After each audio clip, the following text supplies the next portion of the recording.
Que devront faire les avocats des condamnés du 28 septembre 2009 après la grâce accordée à Dadis Camara? Cette question est très importante, très pertinente et nous vous disons merci de nous l'avoir envoyée. C'est ce que nous allons traiter dans cette vidéo. Suivez.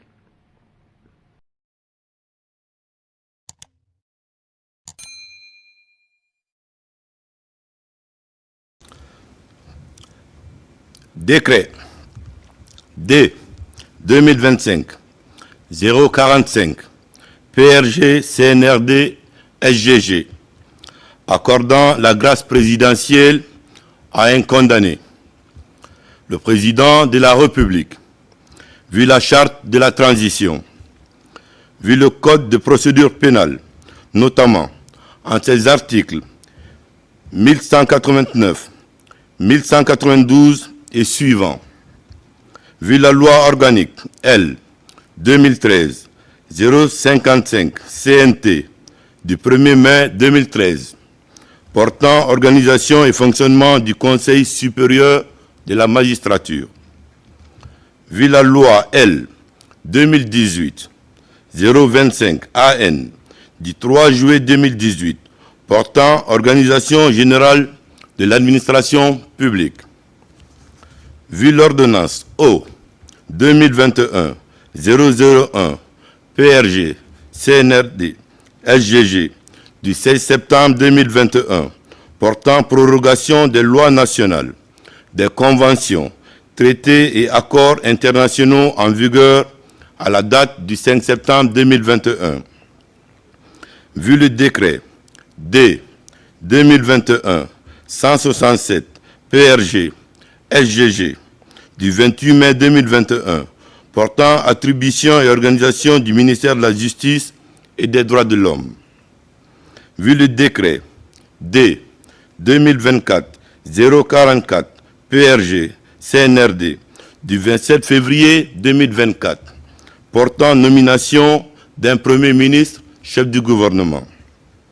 Vu le décret D 2024-051 PRG CNRD SGG du 5 mars 2024 portant structure du gouvernement.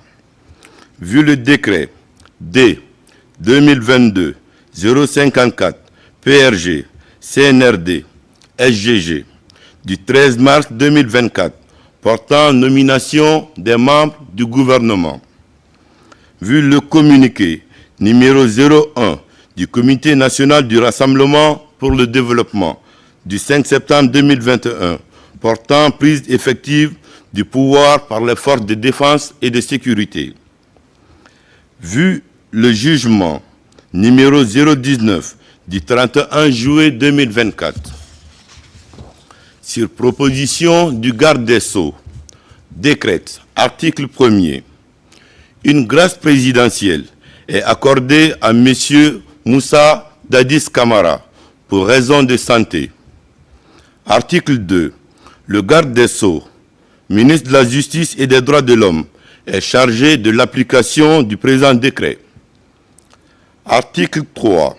Le présent décret, qui abroge toute disposition antérieure contraire, prend effet à compter de la date de sa signature et sera enregistré et publié au Journal officiel de la République, Conakry, le 28 mars 2025. Bonjour, bonsoir. Cela dépend de l'heure à laquelle vous regardez cette vidéo. Bienvenue si vous nous découvrez pour une première fois. Encore un réel plaisir pour moi de venir devant vos écrans vous exposer les analyses des Soleil d'Afrique. Après la grâce accordée à Dadis Camara, l'équation devient très difficile pour les avocats des condamnés encore en prison. Quelles sont les options possibles que les avocats pourront exploiter et quels sont les différents risques? Chers amis, il y a des options que les avocats peuvent utiliser pour voir leurs clients retrouver la liberté comme Moussa Dadis Camara vient de retrouver la liberté. Nous allons dans cette vidéo exploiter trois options. La première option, c'est demander la grâce pour leurs clients.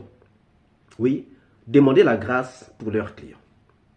Étant donné que le procès en appel devient très hypothétique après la grâce accordée à Dadis Camara, qui est le principal accusé C'est ce que nous avons découvert en fait pendant le procès. Certains avocats risquent de trouver le nom fondé d'un procès en appel Son Dadis Camara, puisque tout est centré sur lui. Oui, certains avocats des condamnés ou des autres condamnés pourront dire à quoi ça servira d'aller en appel sans que le capitaine Moussa Dadis Camara ne soit là. Dans ce cas, on risque de ne plus chercher la vérité et certains avocats pourront conseiller l'option grâce à leurs clients pour au moins sortir de la prison. C'est une évidence. Or, en demandant la grâce, tout reviendra à dire qu'ils se reconnaissent coupables. Mais ils pourront l'avoir fait juste pour exprimer le ras-le-bol, hypothèse à ne vraiment pas négliger. Mais ici, il y a un risque. Le risque est que la demande de grâce ne peut pas être garantie. La grâce n'est pas garantie. Entre faire une demande de grâce et l'obtenir ou obtenir la dite grâce, le fossé est tellement large, le fossé est tellement grand, car l'obtention de la grâce n'est pas garantie. Cela peut dépendre de l'humeur de Doumbouya.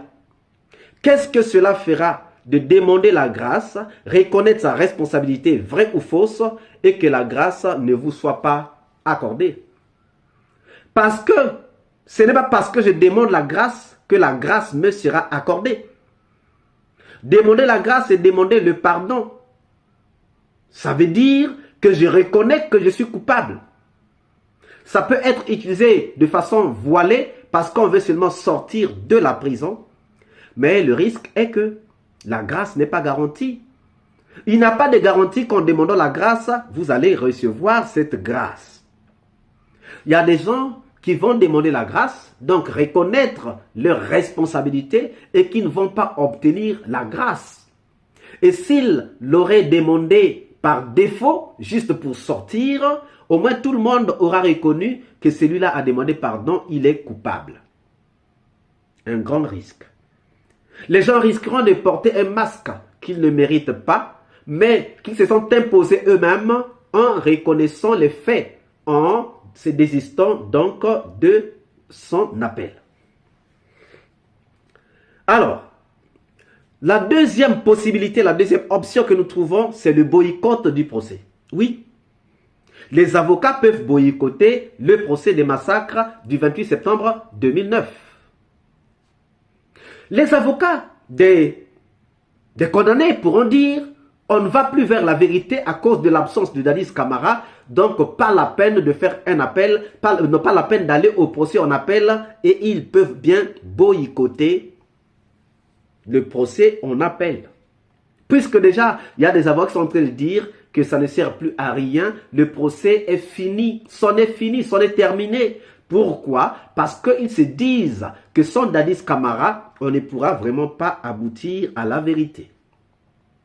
Maître Paul Oyomba l'a dit que si nous partons en appel, même si on vient accuser Dadis, Dadis sera dans son salon disant non, c'est faux, non, c'est faux. Mais il ne pourra pas venir faire entendre sa voix. Il ne pourra pas venir justifier que c'est faux et il ne pourra pas venir justifier les accusations qu'il a portées sur ces personnes-là. Encore un problème. Dadis Camara a accusé des gens. Dadis Camara a accusé Toumba. Mais là, il ne pourra plus venir dire c'est Toumba, c'est Toumba, c'est Toumba. Non, c'est fini parce qu'il ne sera même pas témoin dans le procès des massacres du 28 septembre 2009. Donc, les avocats peuvent estimer qu'on ne peut pas aller vers la vérité. Ça ne sert à rien. Nous allons passer notre temps pour rien. Tout est arrêté d'avance. Et ils peuvent dire, moi, je ne viendrai pas pour... Je ne viendrai pas. Ils peuvent le dire. Donc, pour exprimer le ras-le-bol, les avocats pourront dire, moi, je ne vais pas. Nous n'allons pas défendre notre client parce que nous savons déjà à quoi ça va aboutir.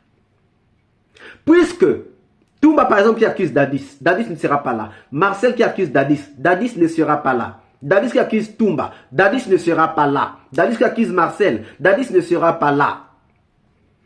Va-t-on aller à la vérité? Non, on ne va pas aller à la vérité. Donc du coup, les avocats pourront dire on ne va pas. On ne va pas. Parce que même si on vient encore accuser Dadis, Dadis ne sera pas là. Il ne pourra pas se justifier. Donc on ne peut pas faire une confrontation. Or, de la confrontation peut jaillir une certaine lumière. Donc ça, c'est une option qui est bien possible. Bien possible, cher ami. Mais le risque, c'est quoi? En boycottant le procès par leur absence, les avocats auront ouvert la voie au tribunal de donner aux condamnés des avocats commis d'office. Parce que nous sommes dans un procès pénal, il faut que les gens soient quand même défendus. On leur donnera des avocats commis d'office.